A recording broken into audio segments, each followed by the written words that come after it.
Hello friends, welcome to our channel. आज की इस वीडियो में हम डिस्कस करेंगे कि important power BI interview question. ये क्वेश्चन बेसिकली डैक्स से रिलेटेड है, जिसमें हमसे इंटरव्यूअर पूछ रहा है find top 5 rows based on sales ID from sales fact table.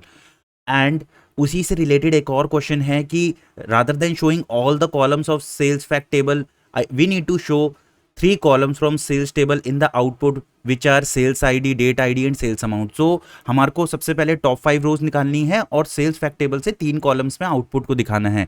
बहुत ही बेसिक टाइप का क्वेश्चन हमसे पूछा है। अब इस टाइप के क्वेश्चन जब हमसे पूछता है इंटरव्यूअर, तो वो बेसिकली हमसे कुछ डैक्स फंक्शंस के बारे में इंफॉर्मेशन गैदर करना चाह रहा है। तो यहाँ पे हम लोग क्या करने वाले हैं, हम यहाँ अपने सेलेक्ट कॉलम्स और टॉप एंड डैक्स फंक्शंस का यूज़ करके इन सिनेरियोज को सॉल्व करेंगे। देखेंगे किस तरीके से इस सिनेरियो का आंसर दे सकते हैं हम इंटरव्यूअर को। तो सीधे चलते हैं अपने टॉपिक की ओर और डिराइव करते हैं अपने सोल्यूशन को। सबसे पहले जब भी हम कभी अपने आउटपुट को डिराइव करते हैं तो हमें ये देखना है कि हमारा डेटा मॉडल कैसे बना हुआ है। तो this is my data model. And friends, आप लोगों को जैसे पता है कि पावर बीआई ने डार्क थीम इंट्रोड्यूस कर दी है, तो आप लोग देख सकते हैं थोड़ा सा व्यू का चेंज हुआ है यहाँ पे, लेकिन काफ़ी हमारे आई को रिलैक्स करता है ये। सो आप लोग भी ट्राई कर सकते हैं डार्क थीम को। तो जैसे आप देख सकते हैं ये मेरा डेटा मॉडल यहाँ पे क्रिएटेड है। यहाँ पे सेंटर में मेरा फैक्ट टेबल बना हुआ है एंड उसी से रिलेटेड मेरा यहाँ पे जियो डायमेंशन है, जो एक डायमेंशन टेबल है, कस्टमर डायमेंशन टेबल है, कैलेंडर डायमेंशन टेबल है और प्रोडक्ट डायमेंशन टेबल है। ये डायमेंशन टेबल्स मेरे सेंट्रलाइज्ड फैक्ट टेबल से एसोसिएटेड हैं। और यहाँ पे आप लोगों को पता है ये वन टू मैनी रिलेशनशिप के थ्रू यहाँ कनेक्टेड हैं। जैसे आप देख सकते हैं ये वन टू मैनी रिलेशनशिप के थ्रू यहाँ कनेक्टेड हैं। जैसे कस्टमर डायमेंशन का कस्टमर आईडी मेरा सेल्स फैक्ट टेबल की जो कस्टमर आईडी है उससे एसोसिएटेड है। तो इस तरीके से मेरा एक स्टार स्कीमा यहाँ पे क्रिएटेड है। एंड अब हमें क्या करना है, हमारे को ये जो हमारी सेल्स फैक्ट टेबल है, ये जो हमारी सेल्स फैक्ट टेबल है, यहाँ पे जो मेरी ये सेल्स फैक्ट टेबल है, इसको यूज़ करके मुझे आउटपुट को डिराइव करना है।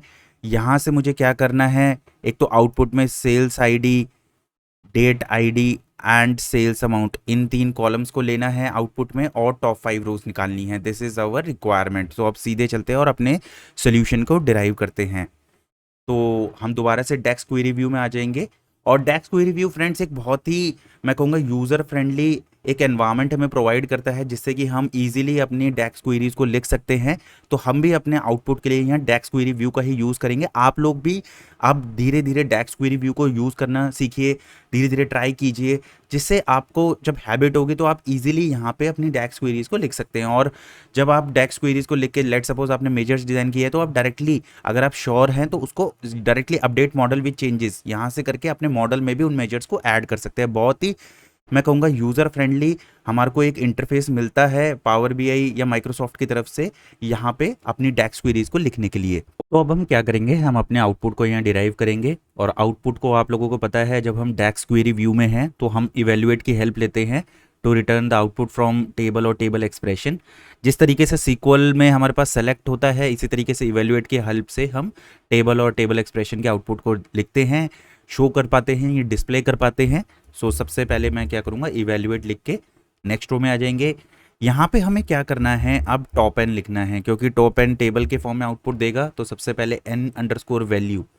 सो यहाँ पे सबसे पहले आर्ग्यूमेंट बोलता है टॉप एन के अंदर N underscore value. It means कि हमें कितनी रोज रिटर्न करनी है, 5 रोज, 4 रोज। तो हमारे को यहाँ पे करंट सिनेरियो में 5 रोज करनी है, तो 5 यहाँ पे हम लिख देते हैं। उसके बाद टेबल को पास कर देंगे, टेबल हमारी सेल्स फैक्ट है।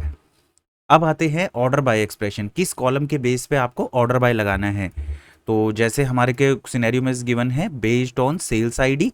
सो यहाँ पे हम क्या करेंगे, सेल्स फैक्ट टेबल से सेल्स आईडी को लिख देते हैं और इसको हम फाइनली जो आर्ग्यूमेंट आती है वो ऑर्डर होती है, तो ऑर्डर हमारा असेंडिंग ऑर्डर में हम लिख देते हैं।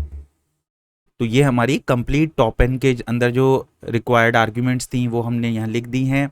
हालांकि आप देख सकते हैं कि मेरे पास ऑर्डर बाय एक्सप्रेशन और order one, it's not like mandatory. अगर मैं आप लोगों को सबसे पहले यहाँ दिखाता हूँ, अगर मैं इसको हटा भी देता हूँ तो भी ये मेरा जो मैंने टॉप एन के अंदर पूरी टैक्स एक्सप्रेशन लिखी है, it will work perfectly fine.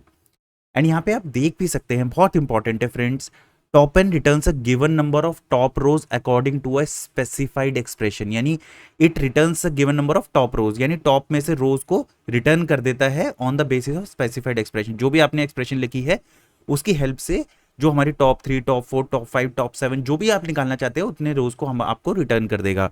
तो एक बार आपको बेसिकली मैं यहाँ पे टॉप एन को ऐसे रन करके दिखाता हूँ। तो सिंपली अभी मैंने कोई ऑर्डर बाय, कोई भी ascending descending order by column नहीं पास किया, सिंपली टॉप एन 5 किया, तो इसने रेंडमली यहाँ पे मेरे को 5 रोज निकाल के दे दी हैं। सारा कुछ रैंडम है, कुछ भी यहाँ पे ऑर्डर नहीं। आप देख सकते हैं सेल्स आईडी 12, 16, 39, 177 कुछ भी यहाँ पे गिवन है, कोई परफेक्ट एक ऑर्डर नहीं है।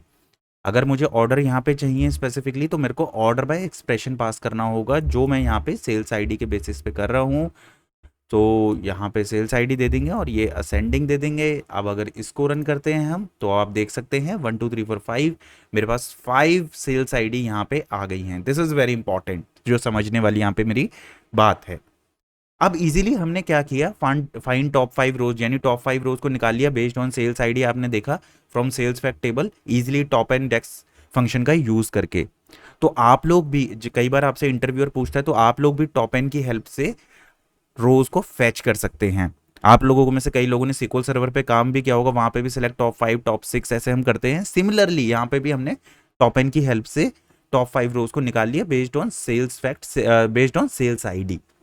अब जो इंपॉर्टेंट बात आती है वो आती है सेकंड रिक्वायरमेंट, जहां पे हमारे को 3 कॉलम शो करने हैं। तो हमारे को यहाँ पे पिक करना है। देखिए सेल्स फैक्ट टेबल कितनी बड़ी है, यहाँ पे sales ID, date ID, product ID, ये सारे कॉलम्स यहाँ पे गिवन है सेल्स फैक्ट टेबल में। पर मुझे 3 कॉलम्स की रिक्वायरमेंट है, sales ID, date ID and sales amount. तो उसके लिए मैं यहाँ क्या करूँगा, मैं यूज़ करूँगा सेलेक्ट कॉलम्स। बहुत ही इंपॉर्टेंट डेक्स फंक्शन होता है जिसकी हेल्प से हम स्पेसिफिक कॉलम जो मेरे को रिक्वायरमेंट में मुझे चाहिए वही कॉलम्स को मैं पिक कर सकता हूँ। सो यहाँ पे मैं एंटर करके यहाँ पे सेलेक्ट कॉलम्स को लिख दूंगा। ओके, एंटर मार देते हैं यहाँ पे। एंड अब यहाँ से ये मेरे पास जो मेरी टॉप एन थी, ये 5 रोज वाली एक टेबल मेरी इनपुट की तरह सेलेक्ट कॉलम्स में जा चुकी है। अब मुझे क्या करना है, जैसे आप सेलेक्ट कॉलम्स पे देख सकते हैं फर्स्ट आर्ग्यूमेंट इज टेबल, वो मैंने टेबल पास कर दी। 5 रोज वाली जो मेरी यहाँ पे आप टेबल देख पा रहे हैं, ये टेबल को मैंने एज एन फर्स्ट आर्ग्यूमेंट यहाँ पे सेलेक्ट कॉलम्स में पास कर दिया है। नेक्स्ट आर्ग्यूमेंट है मेरी नेम। अब यहाँ पे मुझे जिस भी कॉलम को पिक कर रहा हूँ उसका एक बार नेम दे देता हूँ मैं। तो उसके लिए लेट सपोज मुझे सेल्स आईडी करनी है, तो सेल्स आईडी, और यहाँ पे मैं क्या करूँगा एक्सप्रेशन, तो उसके लिए सिंपली यहाँ पे सेल्स आईडी पास कर दिया। इसके बाद सेकंड है मुझे डेट आईडी लेनी है, तो ये यहाँ पे मैं डेट आईडी दे देता हूँ और सेल्स फैक्ट में से डेट आईडी को निकाल लेंगे हम। एंड फाइनली सेल्स अमाउंट, तो यहाँ पे मैंने क्या किया, सेल्स अमाउंट दे दिया। एंड यहाँ पे सेल्स फैक्ट में से मैं सेल्स अमाउंट को यहाँ लेके आ गया एंड इसको क्लोज कर देता हूँ। मैं इसको पूरे को सेलेक्ट करके एक बार हम फॉर्मेट भी कर देते हैं। तो फॉर्मेट तरीके से आपका जो आउटपुट है या क्वेरी का व्यू है ये समझना काफ़ी इजी हो जाता है। तो मैंने यहाँ क्या किया है, सेलेक्ट कॉलम्स टेक्स्ट फंक्शन को यूज़ किया है। बहुत ही इंपॉर्टेंट टेक्स्ट फंक्शन होता है। Returns a table with selected columns from the table, again emphasising it returns a table with selected columns. So यहाँ पे हमारे पास टॉप एन में क्या किया था हमने, जैसे आप देख सकते हैं पूरी हमारी सेल्स फैक्ट टेबल आई थी, सारे कॉलम्स आए थे, बट उसमें से 5 रोज आई थी। रोज केवल हमने फिल्टर की थी, बाकी कॉलम सारे आ गए थे टॉप एन में। लेकिन हमें क्या करना था, सेकंड रिक्वायरमेंट में केवल सेल्स आईडी, डेट आईडी और सेल्स अमाउंट निकालना था। इसी पर्पस को फुलफिल करने के लिए मैंने सेलेक्ट कॉलम्स का यूज किया। सेल्स आईडी, सेल्स फैक्ट का sales ID, date ID, sales fact का date ID, sales amount, sales fact का सेल्स अमाउंट, ये तीनों कॉलम जैसे यहाँ पे मेंशन थे मैंने यहाँ पे अपने लिख दिए हैं। अब अगर जब मैं फ्रेंड्स इसको रन करूंगा तो एक बार इसको हम रन करके देख लेते हैं। इसको थोड़ा सा मिनिमाइज करके इसको रन करेंगे जब हम, तो देख सकते हैं कि हमारे पास 3 कॉलम जैसे मेंशन थे, सेल्स आईडी तो सेल्स आईडी आ गया, डेट आईडी आ गया एंड सेल्स अमाउंट। सो हमने पूरी सेल्स फैक्ट टेबल में से केवल अपने 3 कॉलम्स को पिक करके यहाँ पे शो कर लिया यूजिंग सेलेक्ट कॉलम्स फंक्शन। तो इन दी एंड फ्रेंड मैं दोबारा हाईलाइट करना चाहूंगा कि हमारे जो डैक्स फंक्शंस होते हैं बहुत ही क्रिटिकल होती हैं पावर बीआई इंटरव्यू क्वेश्चंस के पर्सपेक्टिव से। यहाँ पे हमने टॉप एंड डैक्स फंक्शन को देखा जिसकी हेल्प से हमने रोज को फिल्टर कर लिया। हमारे पास सेल्स फैक्ट टेबल काफ़ी बड़ी थी पर हमने क्या किया, ऑर्डर बाय एक्सप्रेशन लगाया सेल्स आईडी पे और टॉप 5 रोज को पिक कर लिया, जिसमें सेल्स आईडी हमारी असेंडिंग ऑर्डर में हमने लगाया था। अब जो हमारे पास जो टेबल आई थी सेल्स फैक्ट टेबल, उसमें क्या हुआ कि 5 रोज तो आ गई थी लेकिन हमारे पास सारे कॉलम्स आए थे हमें सारे कॉलम नहीं चाहिए थे, हमें सेल्स आईडी, डेट आईडी और सेल्स अमाउंट 3 कॉलम की रिक्वायरमेंट थी। तो उसको फुलफिल करने के लिए यहाँ पे मैंने दूसरा डेक्स फंक्शन यूज़ किया, सेलेक्ट कॉलम्स, और इंपॉर्टेंट जो भी मेरे कॉलम्स थे उनको पिक कर लिया। सो आई होप आप लोगों को ये दोनों टॉप एन और सेलेक्ट कॉलम्स टैक्स फंक्शन समझ आए होंगे। अगर आपका इनसे रिलेटेड कोई भी डाउट है तो आप कमेंट सेक्शन में शेयर कीजिए, मैं आंसर करने की कोशिश करूंगा। एंड अगेन फ्रेंड, मैं एम्फेसाइज करूंगा आप लोग भी डेक्स फंक्शंस को प्रैक्टिस कीजिए, इंटरव्यू पर्सपेक्टिव से ये बहुत ही इंपॉर्टेंट है। एंड वीडियो को वाइंड अप करने से पहले फ्रेंड्स, मेरी आप लोगों से रिक्वेस्ट है, प्लीज़ इस वीडियो को लाइक कीजिए एंड चैनल को सब्सक्राइब कीजिए। आपको इसी तरीके का नॉलेजफुल कंटेंट इस चैनल पे मिलता रहेगा। तो मिलते हैं नेक्स्ट वीडियो में, तब तक के लिए थैंक यू, धन्यवाद।